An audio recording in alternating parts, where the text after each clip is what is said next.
வணக்கம் நண்பர்களே. மற்றும் ஒரு விழிப்புணர்வு. அதாவது செயின் சீட்டிங் பண்ணக்கூடியவங்க, கொலை பண்ணுறவங்க, குற்ற செயல்களில் ஈடுபடுபவர்கள் அனைவருமே ஹெல்மெட் அணிந்து தான் செல்கிறார்கள், குறிப்பிடத்தக்கதாகும்.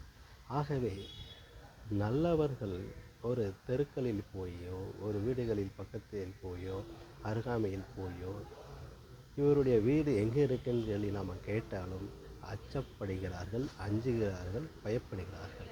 காரணம், ஹெல்மெட் அணிந்து கொண்டு வந்து நாம் அட்ரஸ் விசாரித்தால் அவர்கள் யாரோ எவரோ என பக்கத்தில் வருவதற்கு கூட யோசிக்கிறார்கள்.